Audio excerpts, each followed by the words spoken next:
నమస్కారం. గవర్నర్ గారి ప్రసంగం ఒక నిస్సారమైన నిస్తేజమైన విధానాలకి మసిపూసి మారేడుగా చేసేదానికి ప్రయత్నం జరిగింది. ఒక గోబెల్స్ ప్రచారం, అన్ని విధాలా ఫెయిల్యూర్ అయిన ప్రభుత్వం అంకెలగాడి చేసి భూతత్వంలో చూపించడానికి ఒక ప్రయత్నం చేసింది. 36 పేజీల గవర్నర్ ప్రసంగంలో వాస్తవ పరిస్థితుల్ని చెప్పడంలో ఫెయిల్యూర్ అయింది ప్రభుత్వం. అన్ని రంగాల్లో ఫెయిల్యూర్. రాష్ట్రాన్ని అప్పులమయంలో నెంబర్ 1 చేశారు. శాంతి భద్రతలో ఆఖరి స్థానానికి చేర్చారు.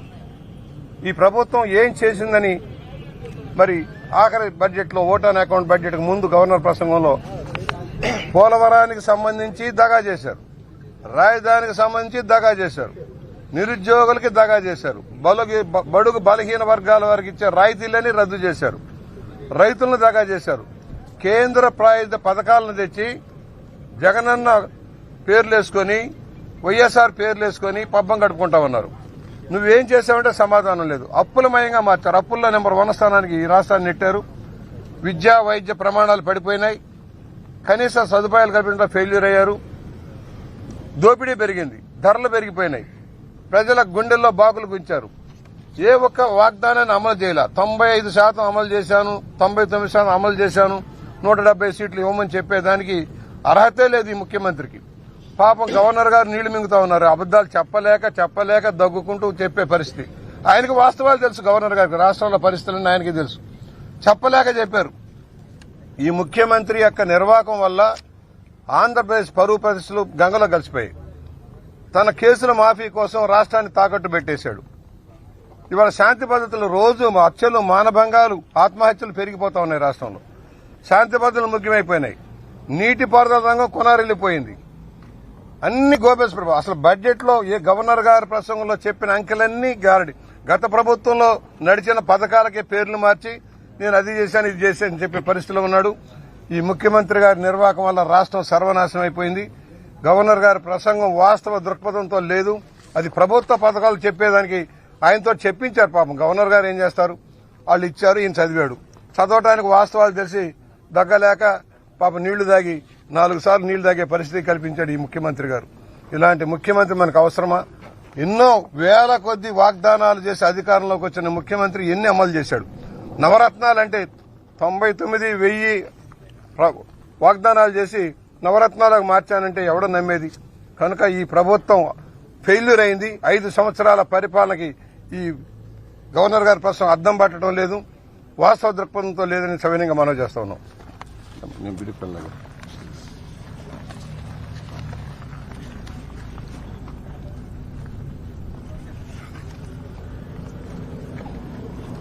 పాత్రికేయ మిత్రులందరికీ కూడా ముందుగా నమస్కారాలు తెలియజేసుకుంటూ, ఈరోజు గవర్నర్ గారి ప్రసంగం అంతా కూడా ఒక తప్పుల తడక మాదిరిగా, ఏదైతే జగన్మోహన్ రెడ్డి ఆ రోజు పాదయాత్రలో అబద్దాలు అసత్యాలు చెప్పి ఈ రోజు కూడా అసెంబ్లీలో సైతం గవర్నర్ గారితో అదే అబద్దాలు అదే అసత్యాలు ఈవేళ ప్రసంగంలో చెప్పించినటువంటి పరిస్థితి. ప్రపంచంలోనే అత్యంత ఎత్తైనటువంటి ఎవరెస్ట్ శిఖరానికి లోయకి ఎంత దూరం ఉంటుందో అదేవిధంగా వాస్తవాలకి గవర్నర్ గారి ప్రసంగానికి అంత దూరం ఉన్నటువంటి పరిస్థితి. ఎందుకు ఈ మాట చెప్తూ ఉన్నామనంటే, నిస్సిగ్గుగా ఈవేళ అసెంబ్లీ సాక్షిగా అసత్యాలు ఈవేళ గవర్నర్ గారితో పలికించడం. అందులో ఏదైతే విద్య నాడు నేడు గురించి చాలా గొప్పగా మరి గవర్నర్ గారితో చెప్పించారు. కానీ వాస్తవంగా చూస్తే ఈవేళ ప్రాథమిక పాఠశాలలు నిర్వీర్యమైపోయి 4-5 తరగతుల్ని మరి క్లోజ్ అవడంతో ఈవేళ గ్రామీణ ప్రాంతాల్లో పర్టికులర్ గా ఎవరైతే బడుగు బలహీన వర్గాలు చదువుకునేటువంటి పాఠశాలలు మూతపడిపోయినటువంటి పరిస్థితి ఈవేళ గ్రామాల్లో చూస్తున్నటువంటి స్థితి. అదేవిధంగా అమ్మఒడి ఎంత అబద్దాలను కూడా నిస్సిగ్గా చెప్తున్నారంటే, ఒక ఉదాహరణ, ఈ యొక్క గవర్నర్ గారి ప్రసంగంలో అమ్మఒడి గురించి మాట్లాడుతూ 43.61 లక్షల మంది తల్లులకు ఇస్తున్నామని చెప్పాడు. పిల్లలు చూస్తే 83 లక్షల మంది పిల్లలు లబ్ధి చేకూరుతుందని చెప్పాడు. అంటే ఎంత అబద్దం ఎంత అసత్యమో ఇదే మీకు ఉదాహరణ. ఇతను ఇచ్చేది 15,000 రూపాయలని చెప్పాడు ఆ రోజు. ఒక బిడ్డగని చెప్పాడు. ఆ 15 14 అయింది, ఇప్పుడు 13 అయింది. పోనీ ఆ 13,000 కూడా ఎంతమందికి ఇస్తూ ఉన్నాడు? 43 లక్షల మంది తల్లులకి ఇస్తూ ఉన్నాడు. అంటే బిడ్డలకి ఎంతమందికి వస్తుంది? 43 లక్షల మందికే బిడ్డలకు వస్తుంది. కానీ 83 లక్షల మందికి బిడ్డలకి ఇస్తున్నానని చెప్తూ ఉన్నాడనంటే ఆంధ్రప్రదేశ్ రాష్ట్ర ప్రజల్ని ఎన్నికల ముందు మరొక్కసారి మోసం దగా చేయడానికి గవర్నర్ గారిని ఉపయోగించుకోవడం చాలా సిగ్గుసేటు. అదేవిధంగా ఫీజు రియంబర్స్మెంట్ అద్భుతంగా చేస్తున్నానని చెప్తూ ఉన్నాడు. ఈరోజు నేను కూడా ఎమ్మెల్యేగా ఉన్నా. రోజుకి 10-15 మంది పిల్లలు వస్తూ ఉన్నారు. ఫీజు రియంబర్స్మెంట్ ని మరి ఏదైతే మరి జగనన్న విద్యాదేవన్ అనే పేరు మార్చి 4 సార్లు 4 ముక్కలు చేసి 4 సార్లు కలర్ఫుల్ యాడ్స్ వాళ్ళ పత్రికలు వేసుకుని 4వ ముక్క ఎగ్గొట్టేయడంతో ఆ 40,000 30,000 కట్టకపోతే ఆ సర్టిఫికెట్లు ఇవ్వనే కాలేజీ వాళ్ళు అనేటువంటి పరిస్థితిలో పాపం వాళ్ళు చదువులు అర్ధాంతరంగా ఆగిపోతున్నటువంటి పరిస్థితిని కూడా ఈవేళ మరి మాయ చేస్తున్నటువంటి పరిస్థితి. విదేశీ విద్యను అమలు చేస్తూ ఉన్నాము, మరి 100 కోట్లు ఖర్చు పెడుతున్నామని అది ఒక అబద్దాలు. ఎందుకంటే మీరు చూస్తారు ఈ 5 సంవత్సరాల్లో మరి ఏదైతే ఎస్సీ మరి ఎవరికి సంబంధించినటువంటి ఎవరైతే ఉన్నారో మరి వాళ్ళ విదేశీ విద్యను నిర్వీర్యం చేయడమే కాకుండా అంబేద్కర్ విదేశీ విద్య అని పేరుంటే అంబేద్కర్ గారి పేరు తొలగించి మరి ఇలా జగన్ తన పేరు పెట్టుకోవడమే కాకుండా మరి ఇది ఇంకా బీసీలకు గాని మైనార్టీలకు గాని కాపులకు గాని ఎవరైతే ఉన్నారో విదేశీ విద్యల్ని వాళ్ళకి నిర్వీర్యం చేసి ఈ ఎస్సీ బీసీ మైనార్టీ కాపు బిడ్డల్ని విదేశాలకు వెళ్లి చదువుకోకుండా మరి నిర్వీర్యం చేసినటువంటి విషయాన్ని కూడా ఈవేళ అసెంబ్లీలో దాచిపెట్టడం కూడా చాలా చాలా దురదృష్టకరమైనటువంటి విషయం.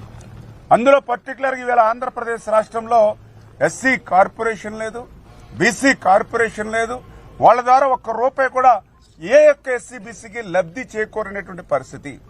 ఈవేళ ఎస్సీ బీసీ మైనార్టీలు ఒకటే చెప్తూ ఉన్నారు, ఆంధ్రప్రదేశ్ రాష్ట్రంలో అందరికీ ఇచ్చేదే మాకు వస్తుంది తప్ప అదనంగా మా కార్పొరేషన్ ద్వారా మేము ఎదగడానికి ₹1 కూడా ఈ ప్రభుత్వం ఖర్చు పెట్టట్లేదని అక్కడ ఆ దళితులు బీసీలు చెప్తూ ఉంటే ఇక్కడ మాత్రం గవర్నర్ గారితో అబద్దాలు చెప్పిస్తున్నటువంటి పరిస్థితి. అందులో కూడా పర్టికులర్ గా ఏదైతే రైతు ఎంత దురదృష్టం అంటే రైతు భరోసా 13,500 ఇస్తున్నానని మరి గవర్నర్ గారి ప్రసంగంలో చెప్పాడు. మరి కేంద్రం ఇచ్చేదాన్ని కూడా ఇతని అకౌంట్ లో కలుపుకుని అందులో కూడా మళ్లీ మోసం దగా 64 లక్షల మందికి రైతు భరోసా ఇస్తారని ఈ రోజు 45 లక్షల మందికే ఈవేళ ఇచ్చేటువంటి పరిస్థితి. ఇంకా దురదృష్టం ఏంటంటే ఆయన రైతు గురించి ఈ యొక్క ప్రసంగంలో 2 పేజీలు రాశాడు కానీ కౌలు రైతు గురించి కనీసం ఒక్క మాట కూడా ఇక్కడ లేకపోవడం. ఎందుకంటే ఈవేళ 170 మంది కౌలు రైతులు ఉన్నారు. ఈయన రైతు వ్యతిరేక విధానాల వల్లే భారతదేశంలో ఆంధ్రప్రదేశ్ కౌలు రైతుల ఆత్మహత్యల్లో 2వ స్థానంలో ఉంది. అటువంటి కౌలు రైతుల గురించి ఒక్క మాట కూడా ఈ గవర్నర్ గారి ప్రసంగంలో లేదు అని అంటే మరి ఈవేళ కౌలు రైతుని ఈయన ఎంత చిన్న చూపు చూస్తూ ఉన్నటువంటి పరిస్థితి. ఇంకా ఇన్పుట్ సబ్సిడీ అదేవిధంగా ఏదైతే మరి ఇన్సూరెన్స్ గురించి మాట్లాడుతూ ఉన్నారు ప్రసంగంలో. మీ అందరికీ తెలుసు ఇన్సూరెన్స్ ని కట్టడమే మర్చిపోయినటువంటి ప్రభుత్వం ఇది. ఆ రోజు చంద్రబాబు నాయుడు గారు ఫ్లోర్ మీద కూర్చుంటే అసెంబ్లీలో రాత్రి 11-12 గంటలకి ఆ సంవత్సరానికి కట్టారు. అంటే ఇన్సూరెన్స్ ని కట్టడం మర్చిపోవడం అని అంటే రైతుని మర్చిపోవడమే. రైతును మర్చిపోయినటువంటి ప్రభుత్వం మరి వేళ గవర్నర్ ప్రసంగంలో ఆ రైతు మాట ఉచ్చరించడానికి కూడా వీళ్ళకి నైతిక హక్కు లేనిటువంటి పరిస్థితి ఇది.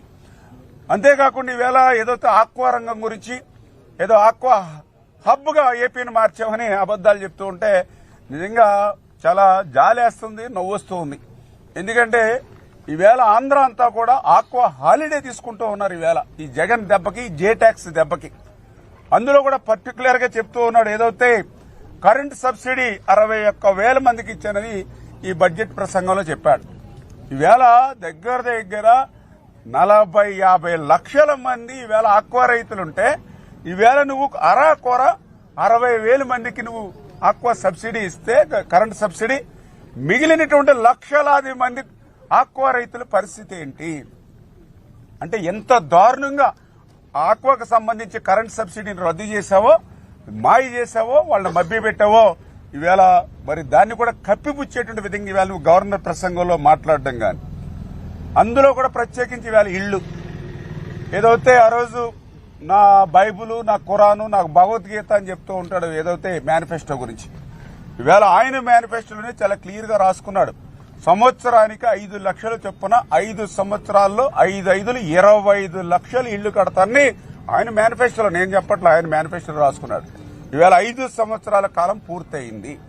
5 సంవత్సరాల కాలంలో 25 లక్షలు ఇళ్లు కట్టవలసింది ఈవేళ కనీసం వేల మీద కూడా ఈవేళ ఆంధ్రప్రదేశ్ రాష్ట్రంలో ఆ ఇళ్లు నిర్మాణం కాలేదు అని అంటే ఈవేళ పేదల్ని, ఆ ఇళ్ల లబ్ధిదారులు ఎంత మోసం దగా. నువ్వు ఇళ్లు కట్టకపోతే కట్టలేకపోయావు, నీ అసమర్థత, నీ అవినీతి.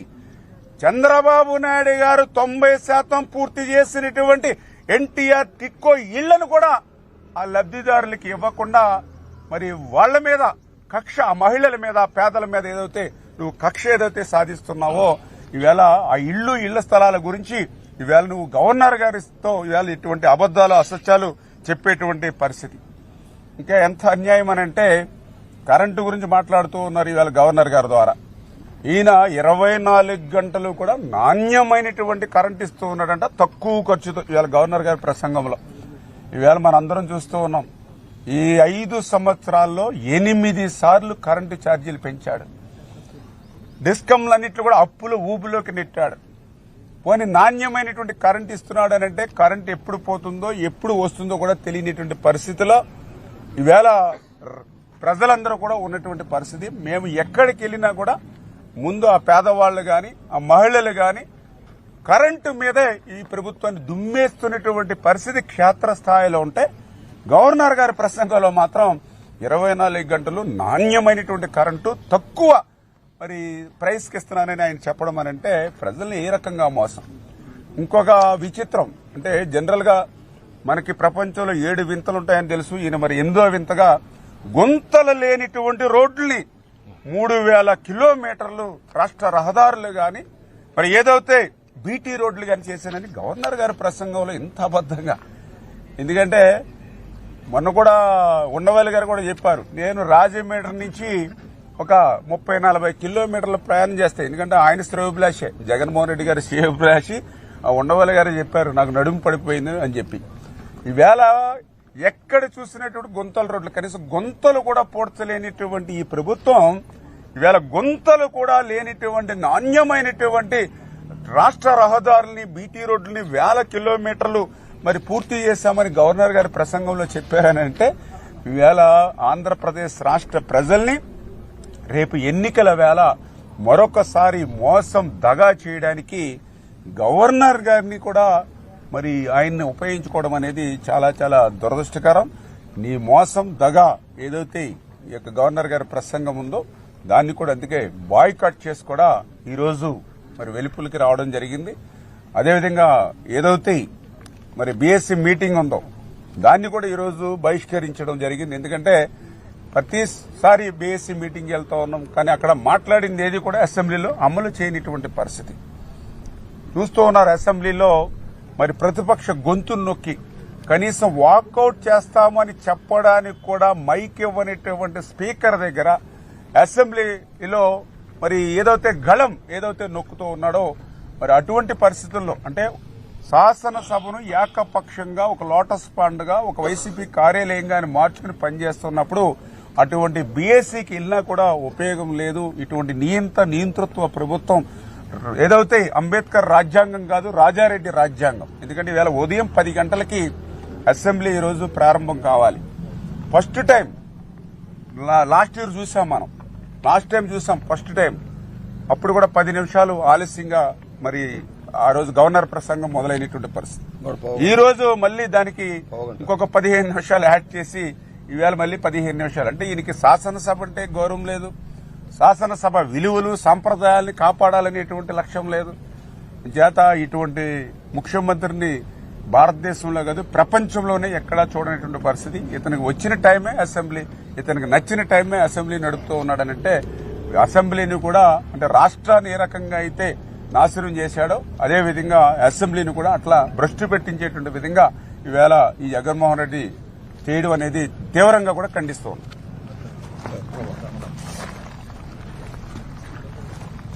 అదేనా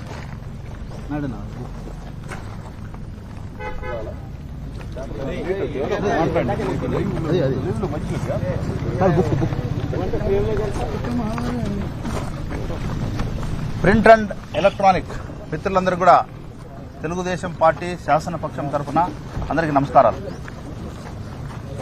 ఈ దినం శాసన మండలి శాసనసభ ఉమ్మడి సమావేశాలు బడ్జెట్ సమావేశాలు జరిగిన విషయం మీ అందరికీ తెలుసు. శాసన మండలి తరఫున మా ఎమ్మెల్సీలందరూ కూడా వెళ్ళాం. అదేవిధంగా శాసనసభ పక్షాన ఎమ్మెల్యేలు కూడా అందరూ వెళ్ళాం.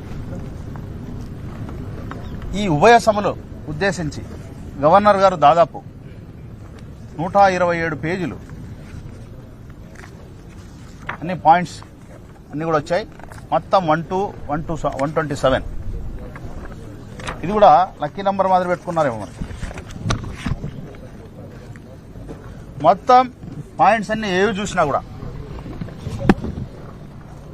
గవర్నర్ వ్యవస్థను ఏ విధంగా దుర్వినియోగం చేశాడు, గవర్నర్ వ్యవస్థను ఏ విధంగా అపహాస్యం చేశాడు అనడానికి ఈరోజు జరిగినటువంటి గవర్నర్ గారి ప్రసంగం మొదటి పాయింట్ నుంచి చివరి పాయింట్ వరకు అన్ని కూడా అబద్దాలు, అసత్యాలు, అంకల గారెడు తప్ప రెండోది కాదు. గవర్నర్ గారితో అబద్దాలు చెప్తూ ముఖ్యమంత్రి హోదాలో జగన్మోహన్ రెడ్డి గారు బళ్ళు జరుస్తుంటే ఆయన కౌరవ సభ బల్లులు జరుస్తున్నారు. ఆయన ఏం చదువుతున్నాడో, ఈయన ఎందుకు కొడుతున్నాడో, వీళ్ళెందుకు కొడుతున్నాడో అర్థం కాలేనటువంటి పరిస్థితి. ఇదొక కొత్త ట్రెండ్ కనపడుతుంది. బడ్జెట్ సమావేశాలంటే రాష్ట్రంలో ఉండే 5 కోట్ల మంది, భారతదేశం అంతర్జాతీయ స్థాయిలో ఉన్నటువంటి తెలుగు ప్రజలందరూ కూడా ఆసక్తిగా ఎదురు చూసే పరిస్థితి.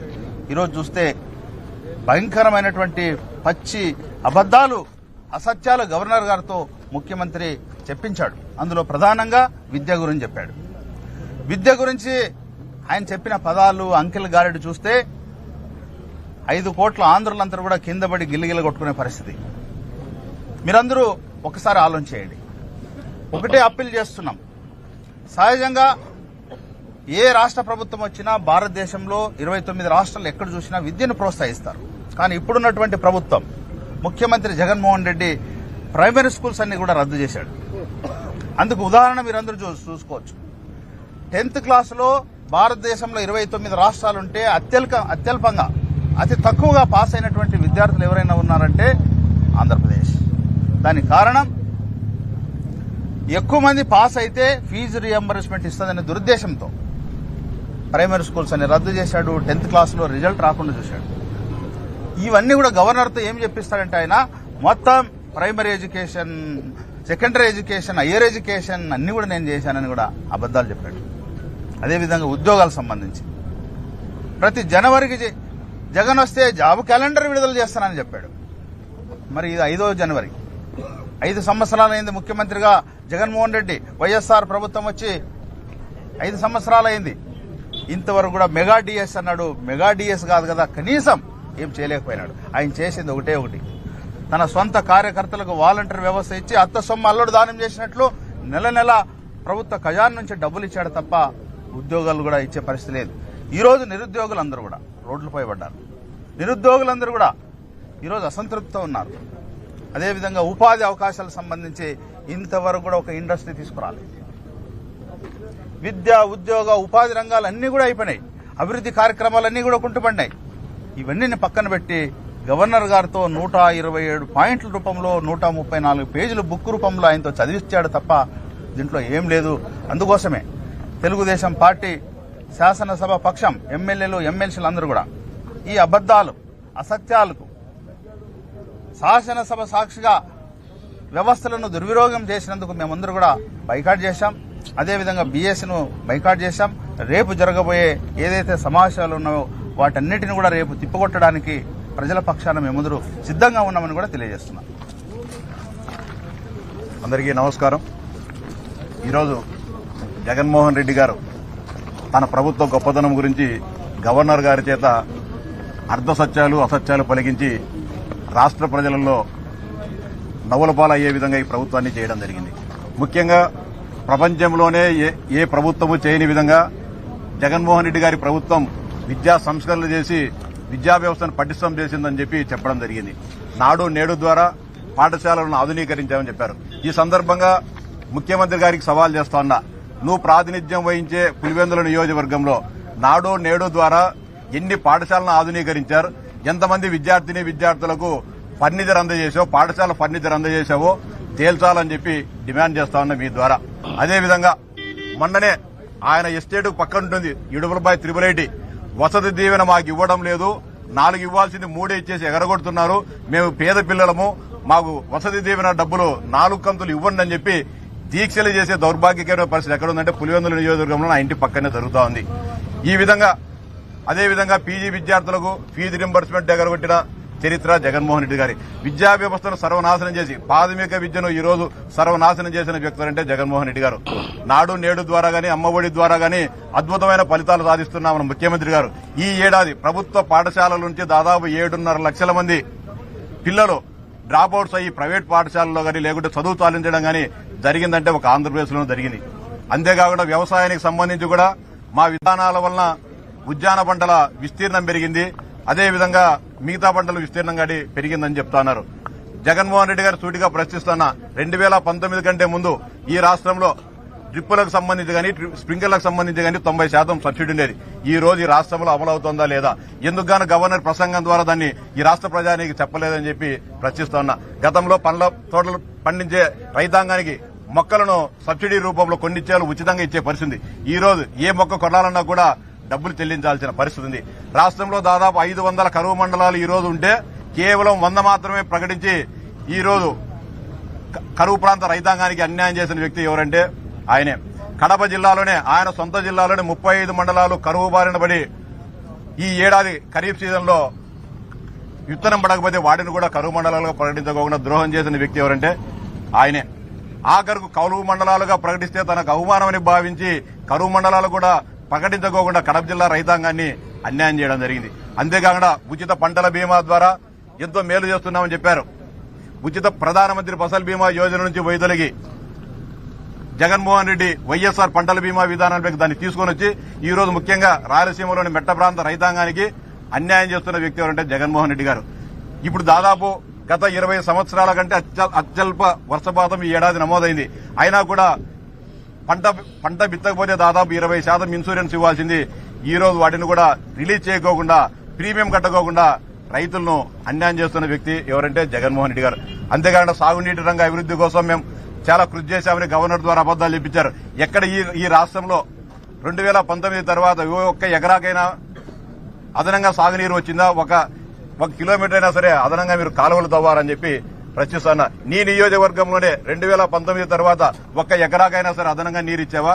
ఒక మీటర్ అయినా సరే కాలువ తవ్వావా? పులివెందుల నియోజకవర్గంలోనే నువ్వు నిరూపించేదానికి సిద్ధంగా ఉన్నా అని చెప్పి ప్రశ్నిస్తున్నా. ఈ సందర్భంగా అనేక రకాలుగా మెగా డిఎస్సీ అని చెప్పి ఈ రోజు నిరుద్యోగ ఉపాధ్యాయులను మోసం చేయడం జరిగింది.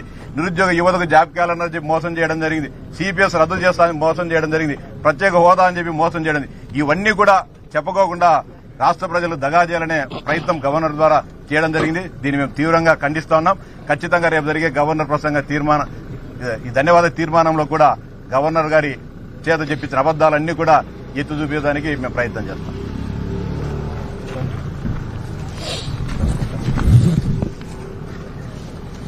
మీడియా మిత్రులందరికీ కూడా నా నమస్కారాలు. ఈరోజు మన ఏపీ అసెంబ్లీకి సంబంధించినటువంటి ఆఖరి బడ్జెట్ సమావేశాలు జరుగుతున్నాయి. మొదటి రోజుగా గవర్నర్ గారి ప్రసంగం మరి ఈరోజు మనందరికీ తెలిసిందే. దురదృష్టం ఏంటంటే జగన్మోహన్ రెడ్డి చేతగానితనాన్ని, జగన్మోహన్ రెడ్డి మోసపూరితమైనటువంటి స్వభావాన్ని ఆయన బయట పెడుతూ ఈరోజు గవర్నర్ గారితో సత్యదూరమైనటువంటి పచ్చి అబద్దాలు ఈరోజు ప్రసంగంలో చదివేలాగా చేయటం మనందరం సిగ్గుపడాల్సినటువంటి అంశం ఉంది. అయితే నా ముందు మాట్లాడినటువంటి పెద్దలందరూ కూడా చాలా విషయాలు మాట్లాడారు. అయితే జగన్మోహన్ రెడ్డి ఈరోజు గవర్నర్ గారి ప్రసంగంలో మత్స్యకారుల గురించి మాట్లాడుతూ నేనేదో మత్స్యకారులకి చాలా ఉద్ధరించాను, వాళ్ళని ఆక్వా హబ్ వైపు అలాగే దేశంలోనే 2వ స్థానంలో మన ఎగుమతి ఉండేటట్టు ఏవో చాలా విషయాలు గవర్నర్ గారి ప్రసంగంలో వాళ్ళు చెప్పడం జరిగింది. ముఖ్యంగా మత్స్యకార భరోసా మరి గతం కన్నా ఇప్పుడు 10,000 రూపాయలు ఇస్తున్నాను అని చెప్పినటువంటి జగన్మోహన్ రెడ్డి ప్రజలకు వాస్తవాలు చెప్పాల్సినటువంటి పరిస్థితి ఉంది.